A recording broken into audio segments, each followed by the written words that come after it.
Timor-Leste reportedly loses up to $300 million in revenue and roughly 300,000 tons of fish every year due to illegal fishing.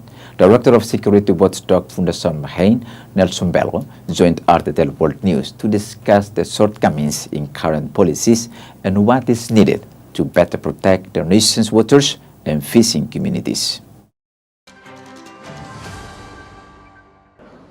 Why are illegal fishing vessels able to operate in Timorese waters despite existing laws and patrols? In order to secure our water, we only have legislations without any mechanisms in materially to put in action to defend and to prevent. Then there will be attractive for illegal fishing to come to fishing in our waters. It's more than 2 decades now. Most of our member of governments that are dealing with the defense and security, arrogantly they are not listening to the civil society, or they acting to us that they are smart, so they don't listen to the observations or the voices that come in from the people, from academics. Then when illegal fishing come into our territory, we cannot prevent it. So what penalties do illegal fishing operators actually face?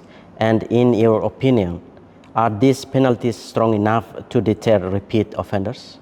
We have no mechanism to capture, to prevent, and to defense, and how we talk about the sanctions. Say, for example, if we have a mechanism, then we can arrest, and then we can use our national mechanisms to give a sanction. So the only things that the Fundação Mahain can offer, we can through our bilateral cooperation, we can talk with Australia, discuss with Indonesia, coordinate with them, that they can control in their areas, prevent their nationals to come to our water to do illegal fishing.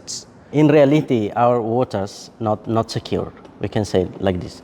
So what more can the government and naval forces do to prevent illegal fishing in Timorese waters? They need to have a special policy that focus on security and defense. It's more than 2 decades now, we do not have a national security policy. So we rely on who is a prime minister, who is a defense minister, who is a security or minister of interior. So if we have a specific policy, whoever prime minister, whoever minister of defense and minister of interior, they can come in and apply the policy that already exists. So the priority that we need to have a national security policy which can be in line with our national situations and also regional situations. So after we understand the risk and the threatening, then we organize it. How posture of defense and security that we need?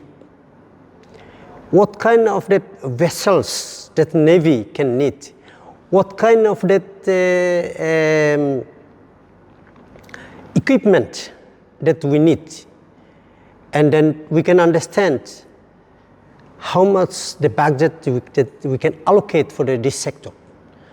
But by having no policy, we are working in uncertain situations, and it depends on the mood of who is governed. So, Director, how is illegal fishing affecting local fishermen, coastal communities, and marine biodiversity? Our marine diversity is, is rich, and it's what we call is virgin, never touched. But by having, several 10 years ago, we do have a contract with the Chinese, 10 Chinese vessels that come in for a fishing, and they use a master net, and then they ruined our corals. By having the experience, can given a lesson learned that we need to control. That's one hand. In the other hand, the impact to the nationalists. Up until now, there is no government policy to train our local fishers, to do a modern fishers. There's no investment in this area. That's all. Thank you very much for talking with RTTL News Director. My pleasure.